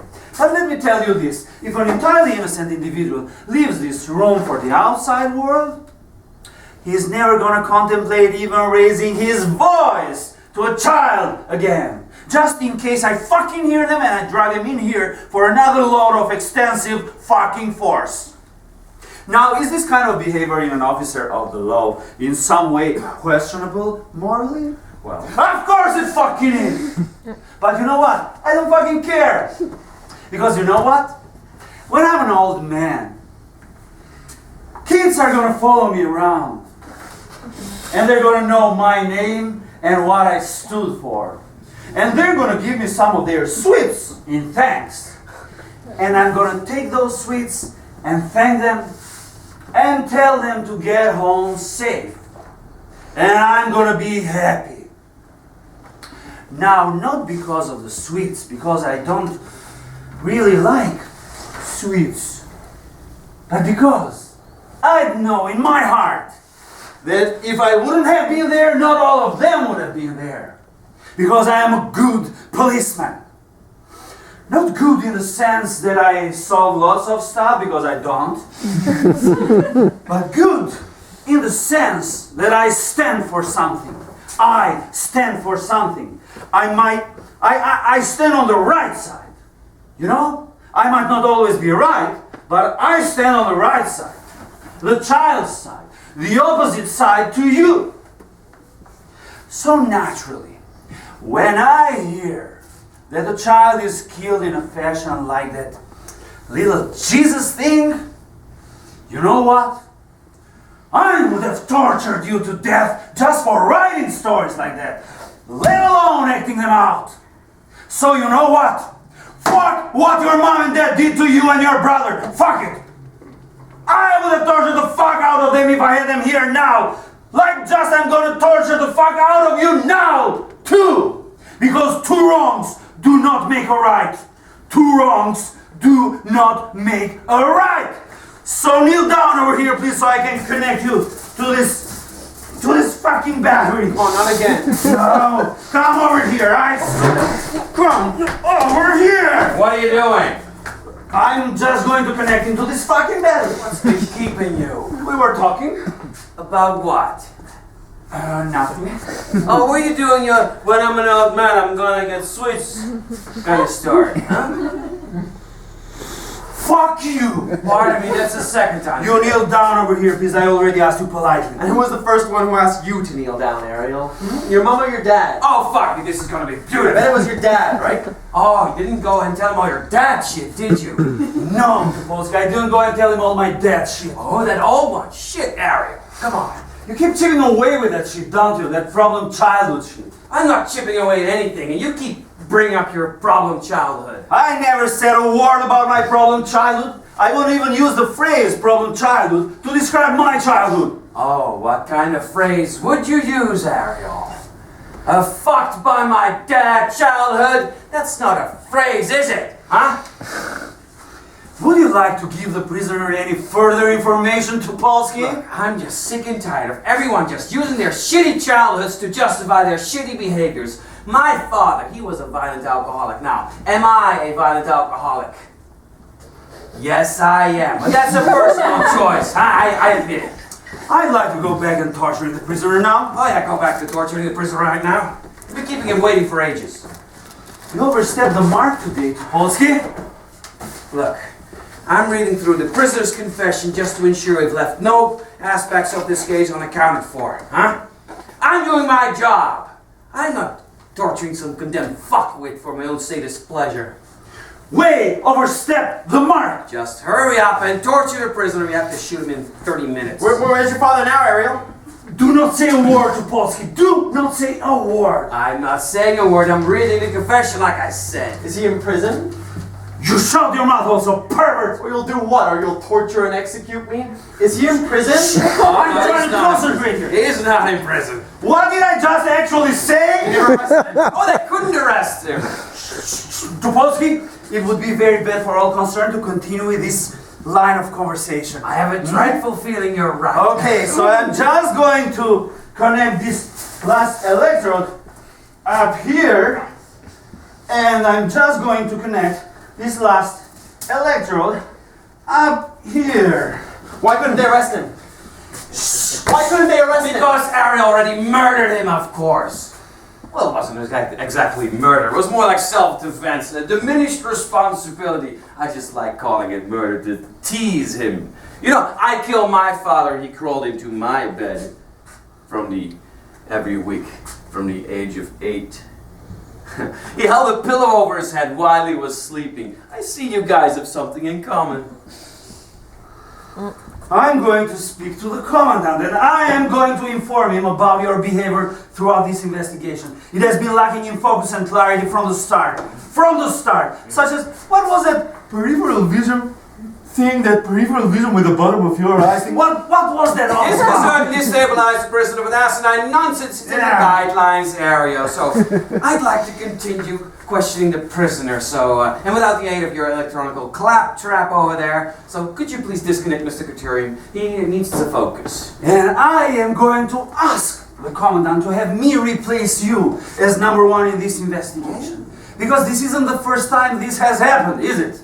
And the commandant likes me, and he has said so, and number 1s have been replaced before. And you will be reprimanded, and the conclusion of this case will be tied up by me. The tying up of all the loose ends of this case will be tied up by me. It's gonna be me to tie them up. And what would your first step be in tying up this case? Wow! As I was trying to do before you came in and said all those things, I was just going to torture the prisoner with the aforesaid electricity, wasn't I? Why? Why? Why? Because he killed all those fucking kids? See, my first step would be is to ask you a number of questions pertaining to the murder of that little girl.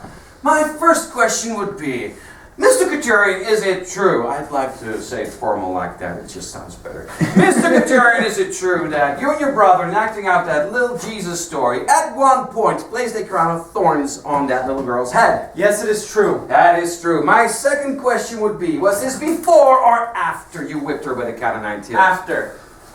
We know all this. My third question would be, did you then make her walk around with a heavy wooden cross, which you then proceeded to crucify her upon? Yes, we did that. Yes, you did that. Did you then, to top it off, stick a big fucking spear in her pretty little side? Yes, I'm ashamed. Yes. And did you then bury her? Yes. I said we know all this. In the story itself, the little girl was still alive when she was buried. Now, the little mute girl, was she still alive when you buried her, or was she dead? What? The little mute girl, when you buried her, was she still alive or was she dead? I don't know. Pardon? I don't know. You don't know. Ariel, on your way to your friend, the commandant, could you please tell those guys to hurry it up, just in case we have a live mute girl to dig up? Huh? Thanks, babe. How can you not know? Well, it was hard to tell. She wasn't breathing that much. I think she was dead. I think she was. She's got to be by now, hasn't she? Has All she? that. Has she got to be?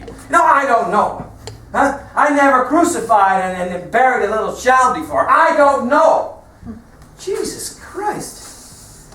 It just hit me when I was talking to those the forensics guys. All you said that you were acting out on the little Jesus story.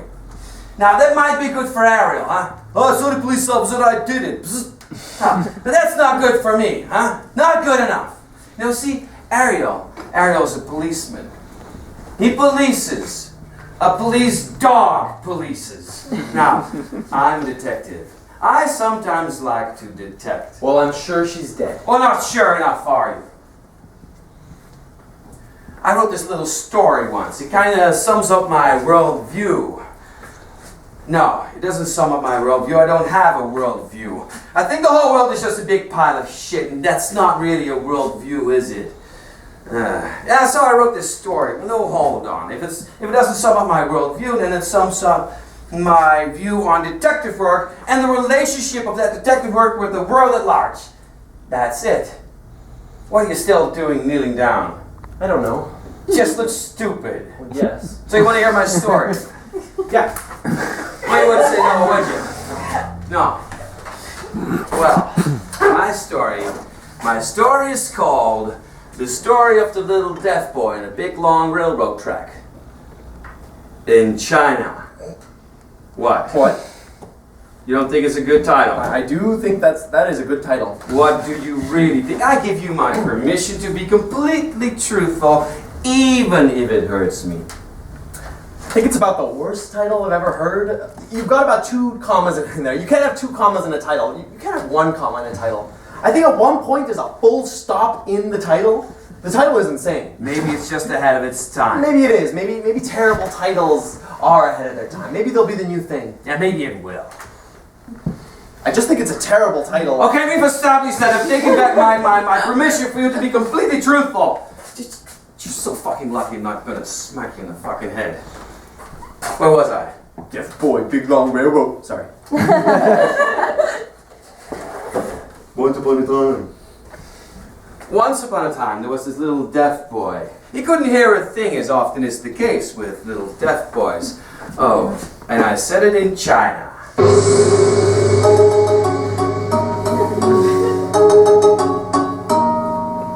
So he was a little Chinese deaf boy. I don't know why I said it in China. No, I do know why I said it in China. I just like the look of those little Chinesey kids. They're funny. So he's walking home someday from someplace, and he's walking along these railroad tracks that stretch for miles and miles and miles over the plains, over the Chinese plains. There's no trees, there's no nothing, just these fucking plains. And he's walking along these tracks, and maybe he's a bit retarded too. Yeah, this kid. Maybe he's a retarded little Chinese deaf kid. Because, you know, he's deaf, he's walking along these tracks, he can't hear anything. That's fucking dangerous. You know, What if a train comes from behind him, huh? He's not gonna hear, it's gonna get smashed! Yeah, so maybe he's retarded too. So we have this retarded little Chinese deaf kid, and he's walking along these tracks, and now, guess what? This big fucking train starts coming up behind him. Now, these railroad tracks are so long, and this train is so far away, it's not going to hit him for ages, but it is going to hit him. This train is even going so fast that even if the driver spotted him, there's no way he can brake in time. And this kid is really, really hard to see. He's like those really cute little Chinese kids. They usually have that spiky up little hair. Yeah. Yeah, so the driver's probably not going to see him. But the little kid is being seen. Do you know who he's seen by? Okay, so about a mile down the railroad track, about in the direction that the little boy's walking, is this strange old tower. Oh. And it's about 100 feet high, and up in this tower lives a strange old man, a strange old Chinese man. He's like one of those little Chinese mustaches, like such. Oh, and he has like squinty eyes, and he says things like "wow, wow, wow," fly lies, and he has a funny little hat. Funny little hat, come on, give me a hat. Come here. And some people thought that he was a very wise man. But some people thought he was just a bit creepy because, you know, he lives up in that fucking tower. And people hadn't spoken to him for many years. They didn't even know if he was alive or if he was dead. But obviously, he's still alive. Otherwise, he would not be in this story. So he's up there in his tower, and he's making all these mathematical computations, and doing all these various designs and drawings, and making all these inventions and stuff, and things that haven't been invented before. And he has a million pieces of paper just pinned on this wall and scattered over the floor, and all these things. It's his whole life. And the world is beneath him. And all these designs and all these calculations, it's all he really cares about. Now, and the old man looks out of his little arched window and sees about a half mile away now, this little deaf boy approaching. And about 3 miles behind him, this train thundering along. Now, the old man assesses the situation quite correctly. Oh, Ritto, deaf boy, walk on track, that dangerous. Train coming! Nobody here gonna get smashed! How did you know the little boy was deaf? What? How did you know the little boy was deaf? Source hearing aid. Yeah, pull that one out of the bag, okay. So he sees the boy and he sees the train, but he doesn't run downstairs to try to save him, you know, like normal people would. Because he's close enough if he wanted to, but you know what he does? He does nothing. He does nothing but start making a little calculation on a piece of paper just to amuse himself. A little calculation, I presume, bases on the length of the railroad track and the speed that the train is going at and the poor little boy's legs are going at. A calculation to find out exactly at which point on this track this train is going to plow straight through this little poor boy's fucking back. Now, the boy keeps walking on, oblivious to it all. And the train just keeps thundering on, coming closer and closer and closer to the kid. And he's about 30 yards away from the foot of the tower when the old man finds out in his calculation that this boy is going to get hit on this track exactly 10 yards away from the foot of the tower. 10 yards away from the foot of the tower. Now, the old man ho-hums without much interest and folds this little calculation into a paper airplane. And he takes this little airplane and he throws it out the window and just goes back to his work without a single thought of the little poor boy. Now, 11 yards away from the foot of the tower, the little boy leaps away from the track to catch the plane, and the train passes on behind him. It's pretty good. Excuse me? Pretty good? That's better than all your rubbish put together. 101 ways to skewer a 5-year-old. No, it's not better than any of mine. I'm sorry, I rescinded your permission to give me any shit, okay? My story is better than your story. Yes, it is. And I thank you again for keeping my lesser stories safe with my file. Huh? But how does that story reflect your worldview? Oh, I'm sorry. Your view of detective work, or whatever. You didn't get that, did you? Now, kid. Okay, So the old man, he represents me. And he's up there in his tower doing all these calculations. He doesn't have much affinity with his fellow men. Now, the little deaf boy, he represents my fellow men. He's oblivious to everything. He's just walking along. And he doesn't even know that there's a train coming. But I know that there's a train coming. And through the brilliance of me making my calculation, and through the brilliance of me throwing that airplane, I shall save that kid from that train. I shall save my fellow men from those criminals. And I won't even get a word of thanks for it. No. Did the little boy thank the old man? No. Just kept on playing with his little fucking airplane. But it doesn't matter. All I need to know is that because of me toiling away with my detective work, I shall save that kid from that train. Unless it's like in your case where I have to track down the train driver because he already plowed through the little fucker and reversed on his little fucking friends. Wait, so the old man meant for the little deaf boy to catch the plane? Yeah. Oh. You didn't get that? Well, no, I thought he happened to catch it, like it was an accident. No, he wanted to save the boy, that's why he threw the airplane. Oh. What? He's really good at throwing airplanes. He's really good at doing anything. Yeah, but then he turns away like he doesn't even care. Yeah, he turns away because he's so fucking good at throwing airplanes. He doesn't even need to see where the thing's going. On top of the fact that he knows, oh, Rittatore boy, they like airplane, don't they? Oh, he's gonna jump up. Wasn't it clear? No, I thought it could have been more clear.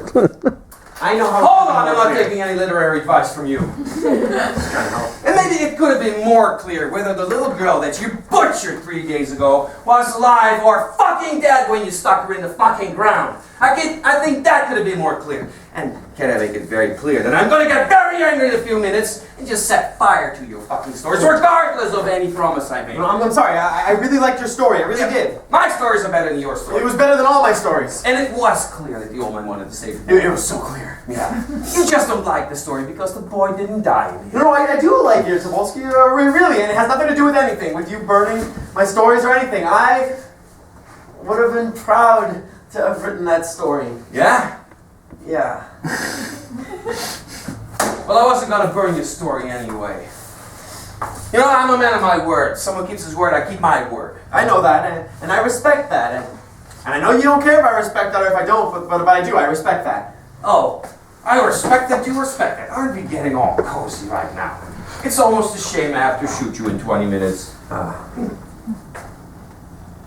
come on. Now, as some of your stories were pretty good, you know. There was one that I liked. Which one? There was something about the Pillowman that kind of stayed with me. It had something gentle to it, you know? The idea that a kid dies alone through some weird accident and he wasn't really alone and he had like a soft person with him to kind of hold his hand and kind of, you know? That's something, it had something to it, and that it wasn't just a stupid waste. Did you lose a child? Unlike old Ariel, I don't go in that sort of things with the condemned. Son drowned. Fishing alone. Just silly. So what happens now? We're going to hear back from the mute girl, and then we're going to put a hood in your head, take you to the other room, and then shoot you. Is that right? No, first we're going to take you to the other room, then put the hood on, then shoot you through the head. If we put the hood on before we take you to the other room, you might bump into something and hurt yourself. Why the other room? Why not just do it here? It's just the floor, you know, the mop's easier. Do you do it like out of the blue? Just like out of the blue, or do you give me a few seconds or something first? Well, first I'm going to sing a little song about a pony, and then Ariel's going to whip out his little hedgehog, his little execution hedgehog. And when the execution hedgehog is out, you have about 18 to 23 seconds, depending on the size of the hedgehog. What? Stupid! If I'm going to shoot you out of the blue, I'm not going to tell you I'm going to shoot you out of the blue. Jesus. For some genius writer / psycho killer, you're quite thick, you know. From when the hood goes on, you have about 10 seconds, so keep your Latin chants to a minimum. Thank you. You're welcome. No, I just wanted to think a few words for my brother, that's all. Oh yeah, for your brother, not for the kids you murdered. That's right. For your brother. That's right, not for the kids I murdered, but for my brother. They found What the her. hell is the matter with you, huh? What? No, exactly. What the hell is the matter? Ariel. They found her. Yes, they found her. She was dead. No. She was alive. Yes. They found her down there by the wishing well. In a Wendy house there. And she had 3 little piglets with her. She had plenty of food and water, and so did the piglets too. And she seems quite happy about it all. Don't you, Maria? She says yes, she is happy, but can she keep the piglets? I said I'd ask you. Can she keep the piglets, Tupolski? I said I'd ask you. Yes, she can have the piglets. Yes. Yes, but let's get you cleaned up first and take you to your mommy and daddy. They have been worried about you. So they found a big pot of green paint down there by the wishing well. You know that kind of glow-in-the-dark paint they use in the railway tunnels? So plenty of prints if we need them. They found the skeletons of the parents, just where he said. So he confesses about the murder of 2 people we knew nothing about, and he confesses about the murder of a little mute girl who was not actually murdered at all. Why? Why? You're asking me why? Yes, I'm asking you why. Wow. Tupolski, you're the #1. You should fucking figure it out. I will have no more insubordination from you, Ariel. Oh, yes, you will. Oh, in which case you'll be on report with the Commandant as of now. You don't seem very happy that the little girl is still alive, do you? Even this guy here looks happy that she's alive. You just seem upset. He's fucked up your paperwork. Well, it's obvious they painted the little girl green and put her with the piglets to act out Yeah, to the act out the little green pig stories. Yeah. You're right. Brilliant, Tupolski. You must have got that from the green paint and the piglets. Brilliant. The question is why? Why did they not kill her too? And why did he say he did? Look, I'm reading through the story just to make sure we have all the clues here. Well, we can just ask him. I'm reading, I said. Can you fill us in on why the little mute girl is still alive? No, I can't. But I'm glad she is. I'm glad she is. Oh, I believe you're glad she is. I believe you're glad she is. I believe you're gladder she is than he fucking is. I have to ask you another question based on a little hunch I got. Because I'm getting hunches now too. I think Mr. Tupolski's detective prowess is rubbing off on me. The little Jew boy whose toes you cut off and let bleed to death. What color was his hair? What? What color was his hair? Brownie black. It was a brownie black sort of color. Brownie black sort of color. Pretty good. Considering he was a little Jewish boy, brownie black sort of color. Pretty good. It's a shame his mother was fucking Irish and he goes to resemble the red fucking setter. You want a little question about the girl on the heath? No. No. Because you didn't kill either of those 2 children, did you? No.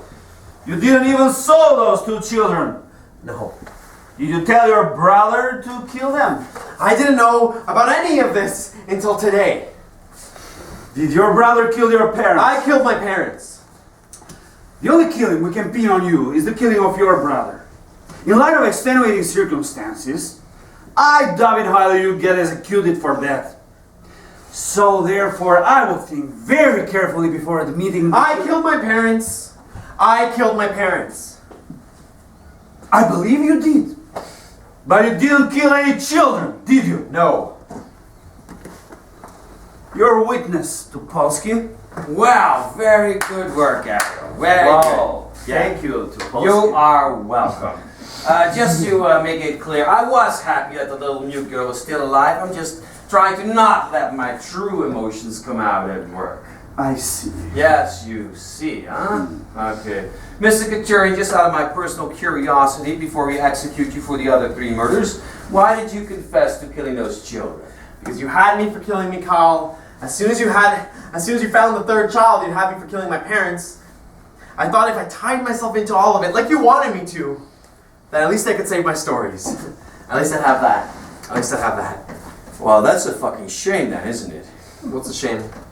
Well, our saving your stories was based on you confessing truthfully in regards to this whole sorry business. Huh? Now, evidently from what you're saying right now about not having killed those 2 children, and evidently from all the great fucking paint on my beautiful floor, you did not give a truthful confession. So, obviously, since you did not give a complete and truthful confession, your stories can fucking burn. No, you're not being serious. Ariel, didn't we promise, as honorable men, that we would save his stories if he gave a truthful confession? Jesus, Tupolski. Ariel, did we promise him not to burn his stories if he gave a truthful confession? Yes, we did. And did he confess to killing that Jew boy we didn't kill? Yes, he did. And did he confess to killing that girl with razor blades who he didn't kill? Yes, he did. And did he confess to killing that irritating green kid who isn't even dead? Yes, he did confess Are we then in our rights as honorable men to burn his stories? Ariel, please. We are within our rights. We are within our rights. Now we have about 400 stories here. And if we gather up those few copies from the Libertad he had his little stories published in, we'd have his whole life's work. His whole life's work. It doesn't really add up so much, does it? Should have put some lighter fuel on it. It might be dangerous. I might just singe my... Ariel, please. Put your hood on! Ariel! You know, I know this all, it isn't your fault. I know you didn't kill those children and you didn't want to kill your brother and you killed your parents for all the right reasons. And I'm really sorry for you. I'm really, really sorry for you. And I've never said that to anybody in custody before. But by the end of the day, I never really liked your fucking stories in the first fucking place, you know? You better put your hood on. I thought I was supposed to go to the other room and you do it there. No, I was just mucking about. Just take a place somewhere there so you don't splatter on me. Are you gonna give me 10 seconds or are we just mucking about then too? We're gonna give him 10 seconds. We're gonna give him 10 seconds, but just joking. Jesus Christ. I was a good writer. I was. It was all I ever wanted to be, and I was. Yeah, was being the operative word. Yeah, was being the operative word.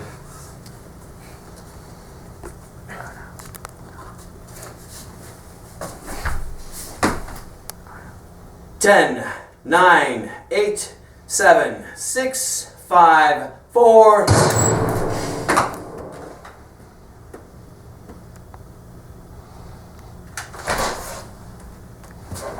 What the hell did you do that for? Do what for? You said you'd give him 10, that's not nice. What's nice about shooting a man on his knees with a bag over his head? Even so. Christ, Ariel, I've had enough whinging out of you today. This case is closed. Huh? Any way you look at it, this case is closed. I suppose. Yeah, the more sweets for you when you're 70, huh? So, get all the paperwork done, get rid of the body, and please burn those fucking stories. I have some parents to warn about piglets, I guess.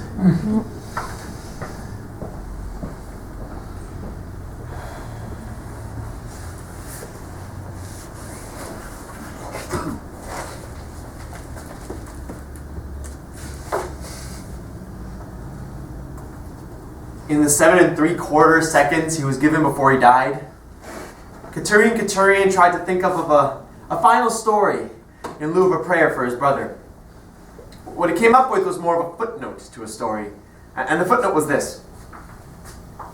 A happy, healthy boy named Michal Katurian, on the eve of the night he was to be tortured for 7 straight years, was visited by a man all made up of these fluffy pink pillows. And the man told Michal all about his sad life and where it was to end for him, with his only beloved brother smothering him to death on a cold prison floor. And the man asked Michal, wouldn't it be better if he did away with himself then and there and avoided all that pain? And Michal thought about it for a while and said, But if I do away with myself, my brother will never get to hear me being tortured, will he? Yes, said the Pillowman. But if my brother never gets to hear me being tortured, he's never going to write the stories he's going to write, might he? That's true, said the Pillowman. Well, I think we should keep things the way they are then, with me being tortured and my brother hearing and all that business. Because I think I'm going to really like my brother's stories. I think I'm going to really like him. The story was going to end on a fashionably downbeat note, with Michal going through all the pain and torture and Katurian writing all the stories. only to have him burned from the world by a bulldog of a policeman. It was gonna end that way, but it was, of course, cut short by a bullet blowing his brains out a little bit too soon. It was gonna end that way, but it's a good thing it didn't, because it wouldn't have been quite accurate. See, for reasons known only to himself, the bulldog of a policeman chose not to burn Katurian stories, but instead placed them carefully with his case file, not to be opened for another 50-odd years. An ending which would have ruined the author's fashionably downbeat ending, but was somehow, more in keeping with the spirit of the whole thing.